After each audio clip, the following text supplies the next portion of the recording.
Adultère.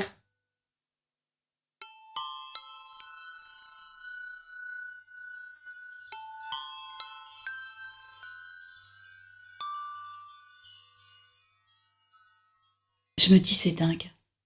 Cette rencontre a bouleversé ma vie complètement. Et pourtant, c'est né de si peu de choses.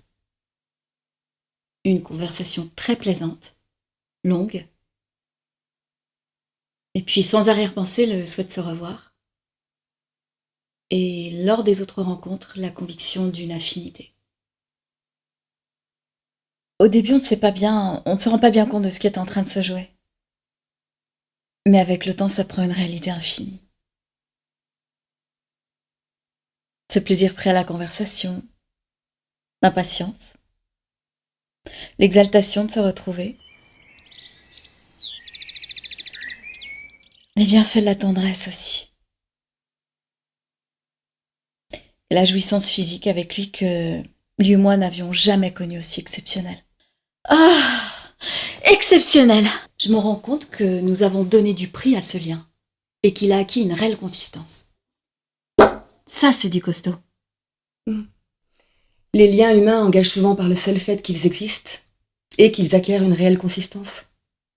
Sans qu'il y ait pour autant formalisation des engagements réciproques, d'ailleurs. Oui, mais justement, j'ai maintenant besoin d'un engagement solennel avec lui, car notre lien a suscité des attentes et des espoirs, des habitudes aussi. Pouvez-vous décrire ces attentes? Ces aspirations? Je ressens peu à peu le besoin que notre passion se transforme en un amour stable et heureux. When I said I would never leave you. And you never will. Vous êtes cependant mariés de l'autre côté. Comment envisagez-vous les choses? Oups. J'ai d'abord eu la crainte, le refus même d'infliger de la souffrance à mon mari. Mais j'ai compris en le trompant que j'avais plus d'amour pour lui. L'adultère est souvent un révélateur. Une expérience décisive pour conduire à prendre conscience du désamour éprouvé à l'égard de son conjoint. Je ne l'aime plus. Mais il peut aussi, à l'inverse, et dans des cas plus rares, être l'occasion unique de savoir que l'amour éprouvé pour lui est réel et tenace.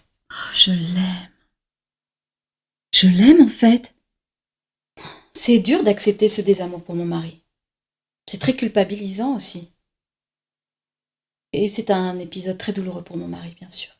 Il se trouve mis en concurrence avec une personne tierce sur ce qui constitue le fondement du couple, le lien amoureux et la sexualité. C'est un choc, bien entendu. C'est moi qui est la plus grosse. Ah non, c'est moi. C'est moi qui est la plus grosse. Non, c'est moi.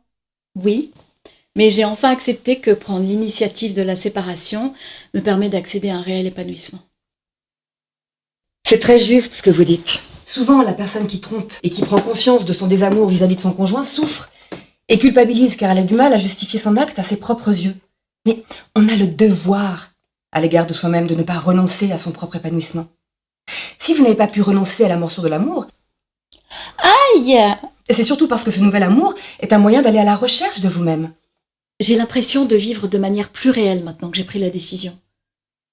J'étais si malheureuse prise entre les deux.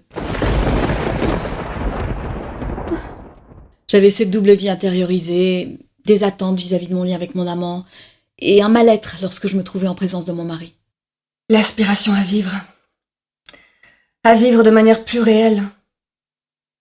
Et la perspective d'échapper à l'hypocrisie et au mensonge du lien conjugal représente un bien véritable.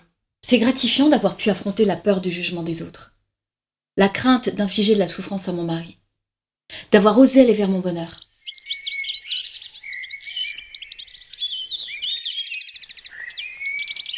C'est d'autant plus gratifiant que nos idéaux amoureux sont difficiles. Ils se présentent souvent comme des défis. Beaucoup de gens ne cherchent pas à les relever. Par angoisse de l'incertain, par peur de l'abandon. Ne me quitte pas. Par goût du confort ou par désir inconscient de gagner sur tous les tableaux. Viens mon bébé. Tu viens mon amour? Alors, nous bricolons des liens, des licences et des arrangements comme d'autres l'ont fait avant nous. Et l'excuse contemporaine qui sert à innocenter l'adultère, en prétendant qu'on peut continuer d'aimer son conjoint tout en le trompant, pourra paraître une façon élégante de se faire plaisir, tout en se dédouanant d'avoir porté atteinte au lien conjugal.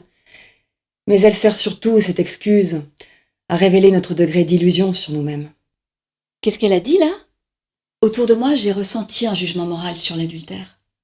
Mais si la passion adultère exprime un amour vrai, le problème moral de l'adultère tient alors à un conflit de valeurs entre le refus d'infliger de la souffrance à mon mari et l'obligation où je me trouve à l'égard de moi-même de ne pas renoncer à mon propre accomplissement. Qu'est-ce que j'ai dit là? Absolument. Dans un tel cas, sans doute serait-il préférable soit de renoncer rapidement à l'adultère, soit d'aller au plus vite vers la rupture du lien conjugal. Ce que vous avez fait.